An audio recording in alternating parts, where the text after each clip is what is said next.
bang dapat nilang gawin para mahimok nila na mapatawad sila? Diba? Humingi na ng tawad. So ano pa? Kailangan talaga magpagluto drip si Mariel para tuloy-tuloy ang galit. Muntik patayin si Heart. Nino? Sino yung muntik pumatay kay Heart? Dahil iba-iba o madaming gamot doon na pinaiinom dati kay Heart na kung ano-ano. Dapat iniiba. Oo nga. Kasi pwede natin palabasin yung ibang look naman ng Pia. Bakit kailangan isunod kay Heart? Sabi ko sa nurse, teka muna ho. Ako ay takot na tutukan ng karayom eh. Oo. Sumagot naman ng kaibigan ko. Ang sabi sa akin eh, Ito na ang latest, kaya tumutok ka na, dali. Ito na nga! Ito na ang mga marites, kaya ichika mo na, dali. Ito na ang latest! La la la la la la la, ichika mo na, dali. Ito na ang latest! La la la la la la la, ichika mo na, dali. Ito na ang latest! Hello mga kapit! Ito po ang inyong mga lingkod. Ito pa si Mama Loy! Diyos po po. Bakit? Bigyan shaky. Alo, iluwa mo muna yung player mo. At ito naman po si Papa O, si Odi Diaz. Ano pa nga ba? Ang lagi niyong hinihilit sa amin. Ay! Ichika mo na, dali! La la la la la la la la. Ichika mo na, dali. Ganun talaga ang boses mo. Bakit mo naman gagawin ang boses mo? Kakapicture mo sa mga lalaki. May naisubo yata ako kung bakit. Ha? Ano na isubo? Ano? Ako naisubo. May Sabi buhok. dumi. Ha? May buhok. Ah, mais! Ay, oo, tama. Ito, Orgy. Nabungi-bungi pa yung mais. Parang tumuti ka, Johnson. Pagluta ka. Ha? Hindi po, pulbos lang yan, Tito Orgy. Luta ka. Tito Orgy, tumumura ka. Sabi ko, gluta. Gluta! Oo. Nga pala nga yung Hindi, alam mo naman ngayon, mga panahon ngayon, parang allergic na yung mga tao pag naririnig at binabanggit yung gluta drip. Diba? Gluta IV, ganyan. Eh, kasi nga, hindi ba, doon sa Senado. Alam niyo naman yun, di ba? Yung kay Mariel Rodriguez. Oo. Actually, Oo. ang daming nasa comment section natin. Bakit daw hindi natin tinatalakay yun? Dahil daw ba kaibigan mo si Robin Padilla? Ayun. Unang-una po, di ba, isa-isa lang mahina ang kalaban. Lumabas po yun, ipa-edit na ito. Yeah. Oo, palabas na po ito. Sa Ah. paano? Nakakaloka. Every other day naman po kami. Pwede magpahinga din. Once in a while. Nakakaloka. Ito nga yan, discuss natin ngayon. Oo. Anong binibintang nila sa akin? Na ano daw, selective daw ang ating update. Bakit? Kasi daw hindi mo daw binabanggit si Mariel Rodriguez at si Robin Padilla. Oh, May ganon? Showbiz update po to, hindi po to selective update nakakaloka kayo. Oo, lahat na lang ba? Oh, anyway, yan, i-discuss natin yan. Ano? Okay. Oo. Siyempre, humingi na po ng paumanin si Mariel. Oo, pero nililinaw niya na hindi naman glutathionein, vitamin C. Yes. Oo, kasi nga 'di ba parang inano ni Senator Nancy Binay na 'di ba parang medyo na-call out ng DOH yung glutadrip. Oo. Bakit daw hinahayaan si Mariel na magpa-glutadrip sa Senado? Parang hindi daw ginagalang yung institusyon. Oo nga, Nay. Pati naman si Senator Robin Padilla, humingi na rin ng paumanin. Oo nga. Offended, di ba? Oo nga. Hindi ko nga alam. Siyempre, humingi na ng paumanin. Siyempre tayong mga Pilipino, hindi ba? Ano naman tayo mapagpatawad naman tayo. Ano bang dapat nilang gawin para mahimok nila na mapatawad sila? Diba? Humingi na ng tawad. So ano pa? Kailangan talaga magpagluto drip si Mariel para tuloy-tuloy ang galit. Ha? Hindi. Nung nakaraang ano niya na, yung vlog niya, nung nag-online selling siya, explain naman niya, hindi yung glutadrip, vitamin C daw po yun. At Vitamin saka C. wala daw po siyang intention whatsoever na Bastusin. disrespect. Oo, kasi nga sabi niya, nandun siya sa opisina ng asawa niya. Yun lang yung nasa isip niya. Oh, safe space for her yun kasi office ng husband niya. Pero yun nga kasi, hindi nga normal lang na businessman or empleyado yung asawa niya, kundi isang senador. Kaya nagkaroon ng backlash. And yun naman po, agad-agad namang in-acknowledge, no? Dinaw niya agad yun eh. Kasi nga, nagkamali siya. Kaso, nakuha na ng resibo. Na-grab na eh, oo. Yes. Ayun na nga yung sasabi ko. Siyempre, ako rin naman magsasabi ako kay Mariel, maling venue nga yun. Di ba? O yun lang naman iniintay nila. Sabihin kong mali yung ginawa ni Mariel. Mali na nga. Pero, yung mali na yun ay tinatanggap naman ni Mariel at humingi naman siya ng sorry. Pero yung iba, matitigas ang bungo, ayaw pa din. Akala mo naman hindi naman sila nakagawa minsan ng kasalanan. In-acknowledge naman agad-agad. Kasi nga, parang ilang minuto lang, dinown niya na agad yun eh. Di ba? Nung nakita niya na may backlash na. Oo. Ang importante, alam ni Mariel at aware na siya na mali yun. Pag ginawa pa ni Mariel yan, ayun na. Talagang wag natin siyang patawarin. Ganun lang kasimple. Alam mo, pag iba naman ang gumawa niya, kunwari isang congressman na hindi kilala o yung misis ng isang congressman gumawa niyan, hindi naman mako-call out. Kasi hindi ganun kakilala. So ang mga kino-call out, yung mga kilala, mga sikat. Kaya ayun, parang mga bubuyog, sinuyog nila sina Mariel at si Propin. Oo. Pero at least, lesson learned yan. For all of us. Oo. Kahit nga si Aiko nun eh. Di ba nagsayaw? Oo. Nagsayaw tapos merong Ay, nag-TikTok sila sa may seal na Quezon City. O ilan silang konsehal na nagsayaw, di ba? Nag-TikTok. O, kinall out din siya. O, di nag-sorry rin naman si Aiko. Pero yun ay ginawa nila dahil hindi pa sesyon. Yun. Kaya lang nga, syempre, yung selyo, yung seal, eh dapat daw nire-respeto. Yun, di ba? Hindi naman kaartehan yung pag-call out natin, ano? Pero minsan titingin din tayo sa sarili natin. Baka meron din tayong mga nagagawang kagagahan din, ano? Oo. Kahit mga pare dito, Oji, di ka po yung mga pare na nagsayaw sa simbahan, parang kinol-out din nila. Oo nga. Eh minsan nga may nagpabentusa habang tumatay siya. Ha? Oo, kinall out din siya. Paano nangyari yun? Paano siya nabintusan na bobo eh? Hindi pa-home service eh doon. Kasi tumatay nga siya. Oo. Binintusa siya. Paano nga? Hindi ba nakadapa yung pagbintusan? Eh kaya nakaganon lang siya, oh. Iba. Pahirap naman to sa sarili. Oo. Ma-earn ka tapos naapuyan ka sa likod. Kaya kinol out, mabaho.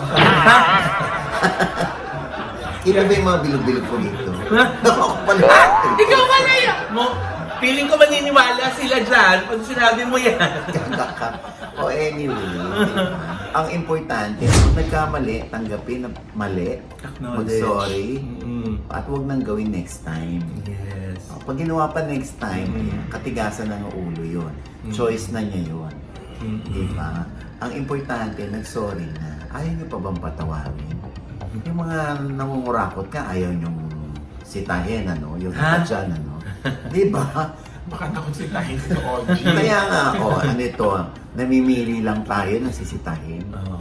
Tigilan ako. Stop me. Selective din sila. Ay naku, Tito Oji, Mamaloy. Dahil nila naman na napapag-usapan nyo yung mga drip-drip na iyan. Aba, ay nung isang linggo, isinama ako ng kaibigan ko. Ililibre daw niya ako para daw kuminis ang aking balat. Kaya nung nandun na kami sa clinic, abay, nakita ko. Tinurukan yung aking kaibigan sa braso. Tapos isusunod na ako. Sabi ko sa nurse, teka muna ho. Ako ay takot na tusukan ng karayom eh. Sumagot naman ng kaibigan ko. Ang sabi sa akin eh, abay, best friend, may dala ako din ng gin. Aray, inumin mo. Aray, pampatapang. Alam mo naman ang gin. Pampalakas ng loob. Eh, di inumin ko naman yung gin. Naubos ko. Tapos maya-maya, nakita ko ng nurse. Sabi sa akin eh, Diyosa, naubos mo na pala yung gin. Eh, di kayo matapag na. Ay, matapag na ako. Ay, siya akin na yung braso, itutusok ko ng karayaw. Ay, subukan nyo lamang ang tusok ko ng karayaw. May tatama kayo sa akin. Susuntokin ko inyo isopang house. Subukan nyo lamang ang tusukan. Talagang mababaratan ko kayo. Sige, subukan ninyo. Ito, kasi ako na napatapag naman masyado. Ba't kasi ubos mo yung gin. Ay, naubos ko nito, Oji, kasi ang tagal naman ng drip ng kaibigan ko. Naubos ko tuloy yung isang napasobra. Sumobra yung tapang. Nakakaloka. Pati yung nurse natakot, tumakbo. Uy, nakakaloka. Ito naman, medyo matapang this time si Heart Evangelista. Ay, oo. Oo. Aba, syempre nag-post siya ng kanyang IG story. Yeah. Ano sinabi niya to? Ay, eto na yung nasusulat, oh. Basa? To all my fashion loves in Uh-huh. Fashion Week, Uh-huh. for clarity, I am not affiliated with any other person but at Ata Paris and at Directions Group Inc. So if there's any party that says she cannot make it, kindly confirm with me or my representatives. Thank you so much. Ayun. Sinong pinariringgan dyan ni Heart? So ito na nga, Nay. Oh. So nasa Milan Fashion Week si Heart Evangelista. Oh. May attend din siyang isang show ng Oh. Max Mara, yung brand. Aha. So apparently, Aha. pagdating niya doon, nagulat yung mga taga Max Mara na nandun si Heart Evangelista. Ay, bakit sila nagulat? Hindi ba siya ina-expect? Hindi nila ina-expect kasi nga meron daw tumawag na hindi daw makakarating si Heart Evangelista. So merong nananabotahe. Oh my goodness. O tapos? O di eto na nga. Hindi pa alam kung sino. Pero, syempre yung mga netizens nag-speculate na, andun si Heart. Andun din yung dating yung glam team. Na, di ba dati may mga issues din na parang kinuha yung mga contacts, ganyan. Oo. Although walang confirm kung sino talaga, dahil inaalam pa kung sino yung tumawag. Oo. Pero yun nga, ang nangyari, merong parang effort na, bakit naman gagawin niya na sasabihin hindi siya makakarating? A-attend siya. Oh. Una-una, kaninong trabaho yung mag-contact ng mga a-attend? So, sa organizer yan galing. Yes, Ang invitasyon. oo. O tapos, sinabi nung kinontak nung organizer mula sa di umano'y camp. May kumontak sa organizer Oh. na sinabi na hindi daw makakarating si Heart. Oh. That she cannot come. O di na, buwisit niya si Heart. Syempre naman, Nay, di ba? A-attend ka ng event, tapos bigla pagdating doon, feeling mo hindi ka invited. Nakakainis yun. Dahil Nakakaloka. nag-decline ka na daw. Oo. So, ang tinuturo yung dating black team? Yun yung iniisip ng ibang mga tao. Oo nga eh. Yung mga comment section, puro sila ang tinuturo eh. Oo, di ba? Oo. Alam mo ba, may narinig pa ako. Ay, ano yun? Oo. Hindi ko naman alam kung sino itinuturo. Dito, Oji, huwag na yung mga turok-turok na yan. Alam niyo naman tawag ako sa turok. Tinuturo. Turok. Yun nga. So, kung itinuturo yung dating glam team ni Heart, ang nabalitaan ko naman, iba. Hindi ito hiwalay na kwento ito. Ano to? Oo. Hindi ko naman alam kung sino yung tinutukoy nung kampo ni Heart. Na dati raw, may mga taong kung ano-anong ipinapainom sa kanya. Na ang term pa na ginamit, Hans, habang kausap ko sa phone, muntik patayin si Heart. Nino? Aba, hindi ako. Ako. Nakikinig ako sa usapan niyo. Uy! Andito lang ako sa tabi niyo, ha? Hindi ako maalis. Hindi ako yun. Kanino ka nagpagod? Ha? Hindi. May tina sa busap yan, no? Oo. O, sandali lang. Oo. So, hindi ko naman alam kung sino yung tinutukoy. Sino yung muntik pumatay kay Heart dahil iba-iba o madaming gamot daw na pinainom dati kay Heart na kung ano-ano na akala ni Heart daw ay para sa kalusugan niya. Oh? Para sa kanyang wellness. Oh? Sino yung nagpainom? Hindi ako. Parang hindi naman ako. Iba yung iinom ko, ha? Ulit-ulit na tayo, hindi ba?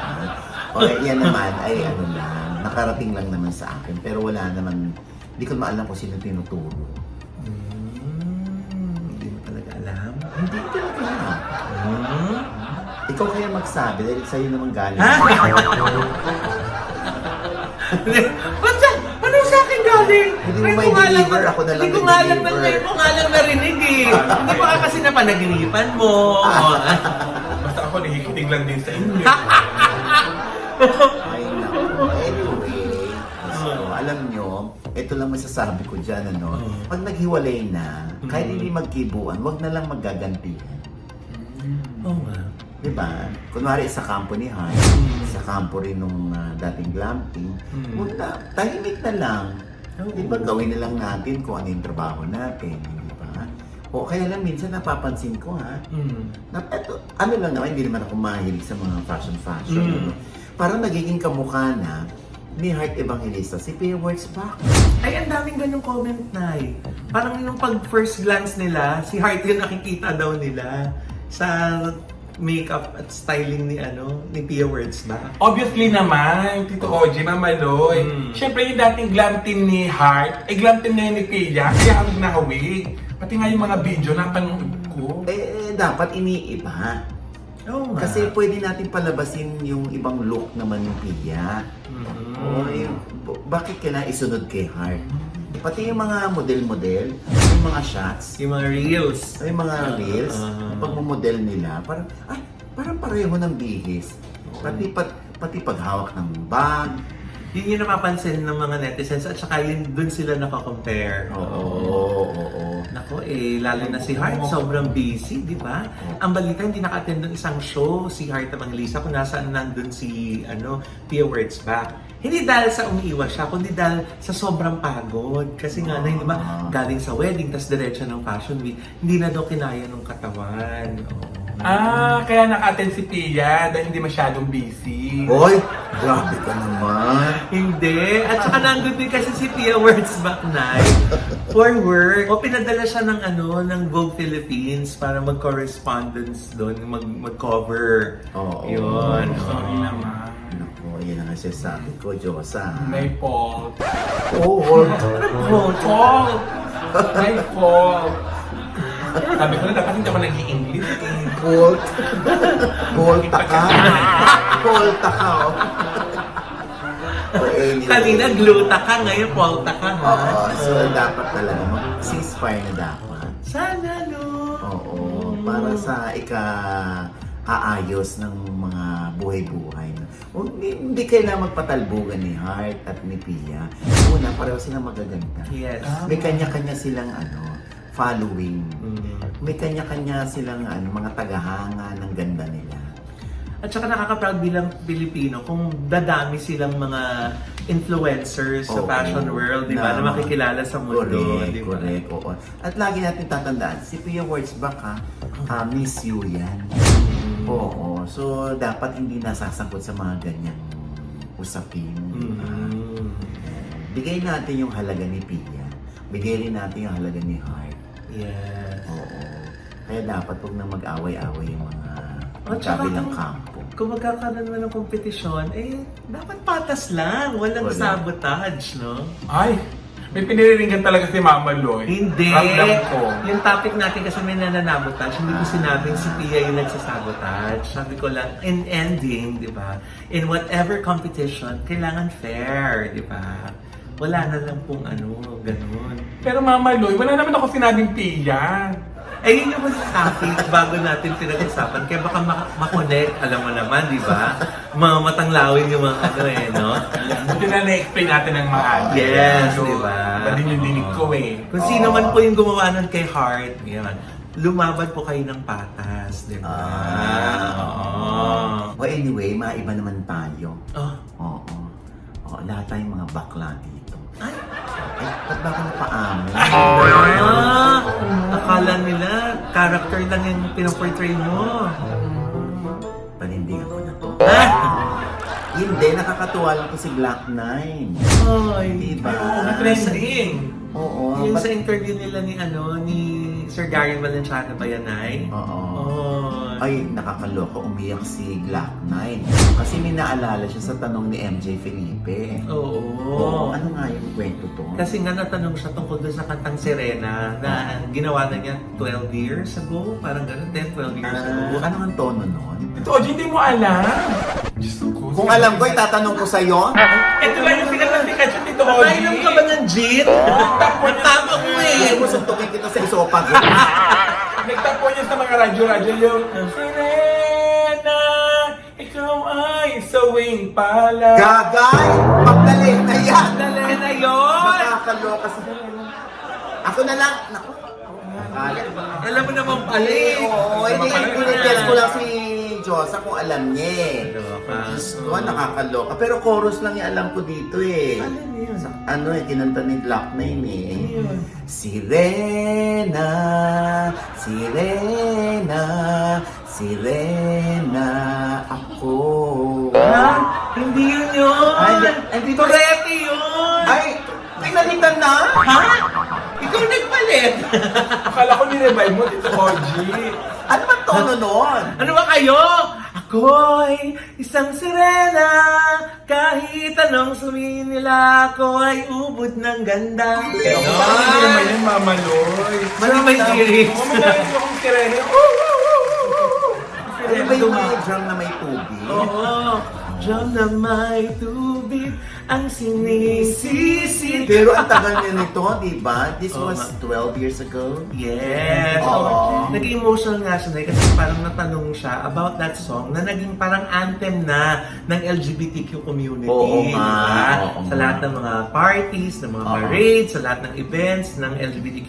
Yan ang naging parang ano natin, naging national anthem natin. Parang Oo, ganon. tapos di ba marami nagpapasalamat kay Black Knight. Oo, ano Dahil- daw masasabi niya? Dahil natanggap nila yung anak nila, Mm. dahil mahal daw nila yung anak nila. Yes. Because of that song, ano naman yung kwento? Ba't naman umiyak si Black Knight? Eto na nga, hindi na niya na-contain yung kanyang emotion bilang ama dahil doon niya ni-reveal na yung anak niya gay.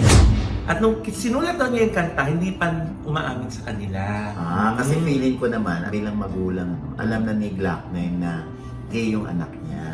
Tapos nung sinulat nga daw yung kantang yun, parang gusto niya sabihin sa anak niya na mahal niya. So parang siguro, yun yung naging ano niya, di ba? Stepping into somebody's shoes. Di ba? Yung sabi niya, ibang tsinelas, ibang sapatos ang suot ko nung sinulat ko yung kantang yun. Baka gusto niya na magkaroon ng, di ba, ng pride sa kanyang sarili yung anak niya na kahit anong sabihin lang iba, ako ay ubod ng ganda. Di ba? Pero ito, nakaka-touch. mag-drum ng tubig. Hindi. Pero alam mo, nakakatuwa yung ganyan. Kasi actually, ang dami na natin, sa paligid lang natin. Talaga, ang dami na natin kapatid, ang dami na natin. Oo. Parang sinasakop na natin yung mundo. Oo, at naluma na yung kasabihang ba't kayo dumadami? Hindi naman kayo nanganganak. Hindi naman kayo nanganganak. Oo. Di ba? Kaya ang ending, ako tuloy ang gumawa ng anak. Buti nila, binitaw mo, natakot akong ibitaw eh. Bakit naman? Pero actually, yung mga anak ko, at sa totoo lang yung mga anak ko, never sila, lumalaki sila, hindi na kino-question kung bakit ang tatay mo bakla. Diba? Correct. Diyos ko, yan nga yung takot ko nung pag umatin ako ng PPC, no? Oo, na baka may biglang sumigaw na bata, bakla. Kaya Wala naman. Ha? Wala naman. Diyos ko, may sumigaw, bakla. Oh, Nilapitan ko. ano sabi mo? Tama! At matagal ko nang alam yan, ha? Please, huwag mo na papaalala. Hindi, wala naman. Kasi, ang lagi kong paniniwala, kaya hindi rin sila nakatikim ng mga ganong panghuhusga ng tatay nila bakla. Kasi ako unang nakilala ng mga bata bago nila naging kaklase yung anak ko. Dahil ako yung una nilang nakikita sa TV.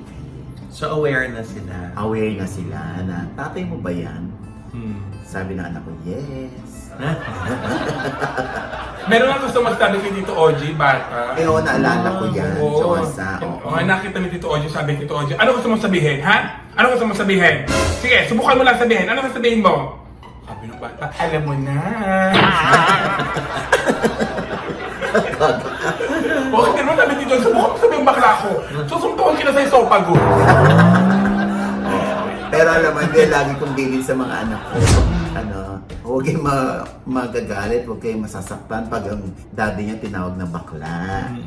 Saka kayo masaktan, saka kayo magalit pag ang tatay niya tinawag na tomboy.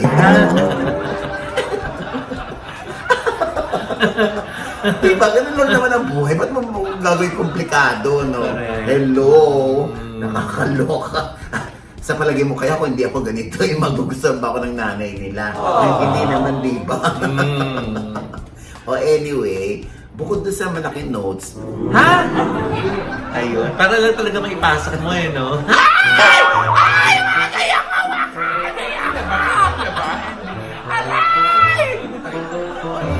Basta ako natutuwa para dun sa mag-ama. Yes. Si Black Knight ang kanyang anak. At sana makilala rin natin yung anak niya, no? Oo nga. Kasi sobrang proud sa kanya yung dad niya. di At ba? saka, syempre yung mga bata, lalo yung mga bata na na member ng LGBTQ, parang nakahanap sila ng Kakampi. father figure, di ba? Ah. Yung mga bata na hindi initially or hanggang hindi patanggap ng mga fathers nila. Nun sa sinabi na yan ni Black Knight, parang nakahanap sila ng father figure sa kanya. Yes, oo. And with that, mga kaibigan, ito po ang inyong mga lingkod. Ito pa si Mama Loy, mga nanonood sa amin na hindi pa namin subscriber. Mag-subscribe na po kayo para umabot na tayo ng 1 million subscribers! At syempre, ako yung 1 million na ating subscribers. Nako, magkakaroon po kami ng mall show. Wow! Isa-celebrate natin yung 1 million na yan. Yay! Ayan, kaya naman Pero po. hindi po kami nangangako na 1 million po yung attendance. Ha? Hindi. Magsa-celebrate lang po. Magsa-celebrate lang. Kasama ninyo, di ba? Libre lang, walang bayad. Kaya naman po, mag-subscribe na kayo. Click nyo po yung subscribe button na nandiyan sa ibaba. At kung naibigay po yung aming episode na meron kayong komento sa lahat ng aming chika, i-comment nyo kayo below, i-click ang like button at huwag kalimutan i-click ang notification bell. Dahil pag kinit nyo yan, kayong una-una manonotify na meron kaming latest update. At syempre, pang kanya-kanya naming channel. Yes, sana manood at mag-subscribe po kayo sa channel ko. That's Mamaloy. M-A-M-A-L-O-I. At nandiyan pa rin po nakapost ang aming huling araw sa Korea. The last of the series. Wow, series. Oo. Ang saya po kasi talaga. Naku, parang niyo po kaming nakasama pag pinanood niyo po yung vlog na yan. At syempre, nais natin po pasalamat kay Dr. Jesus Cancia Solis or JC Solis ng Gorgeous Smile Dental Clinic para sa aming gorgeous na ngiti nila Josa Poco. Ang eyewear naman po namin mula sa Ideal Vision. Galing ako kanina dyan. Oo nga Sa eh. lamin ako. At Ang ganda may na mga sa promo lamin sila mo. dyan sa Ideal Vision. Lahat ng malls may Ideal Vision. Yes. Thanks to Doc Jessica D. Dr. Jessica D, maraming salamat! At syempre, we would like to thank Envy Skin, Beauty, and Wellness Center for our skincare ni Nana. Yes, oo. Mawawala na yung yung pagbabala. Yes, wala na. Wala na ng discoloration. Ang galing no. Ganda. Isang session pa lang po kami dyan. Kaya pala papagana ng tama. Excited na kami sa aming second session. Pagkatapos ng Boracay, di ba? Correct, oo. At syempre naman po ang aking mga social media account, Josa Poco, i-like and subscribe nyo po. Kaya pa ba? At syempre po kung kay Mama Loy, patapos na ang kanyang Korea, ako naman po ipanoorin nyo kung paano ako nag-enjoy sa Korea sa aking YouTube channel. Wow! Kala ko sa USA. Actually, USA pa yung nakapost. Iniisip niya kung aabot na sa next episode. Ayan. At syempre pa, aking panayan pa rin kay Diego Loisaga sa aking OG Destiny Inspired na sa I1 PFC na rin po. At syempre pa, maraming salamat sa Cebu Grand Hotel. Yes! Diyan kami nag-stay. Bongga. Sa Scario Street, dyan sa Cebu. Obviously, Cebu Grand Hotel. Ang dami ng mga kainan. Establishment. May mga coffee shop, may mga inuman. Bongga na dyan sa Cebu Grand Hotel. Paglabas lang, ayun na agad. Oo, diba? Tapos may church. Oo, nakasimba din tayo agad. Ayan. Thank you, Carlo Suarez. At syempre kay Daddy Dindo Borromeo ng Cebu Grand Hotel. Yes. At kay Mami Pai at kay Daddy Dodo. Yes! Thank you so Thank you much! so much. For always taking care of us pag nasa Cebu kami. Salamat po, Ayan, Mami kasi Pai. nagsimala ho Dodo. kami. Diyan ho namin hiningi si Mira. At kaya syempre, bumabalik kami para magpasalamat din.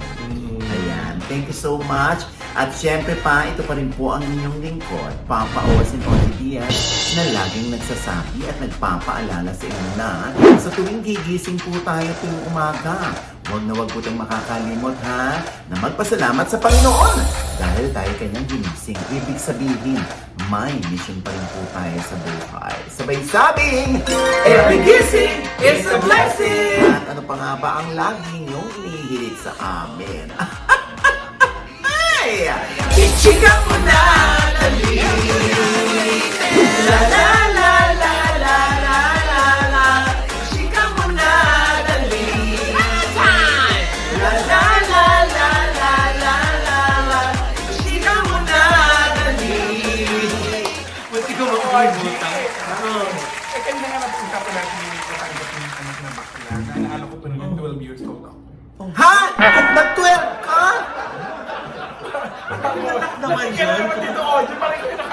Ayun, nahuli ako ng tatay ko sa kwarto. Oh, Nakita niya nagli-lipstick ako. akala ko nagjaja.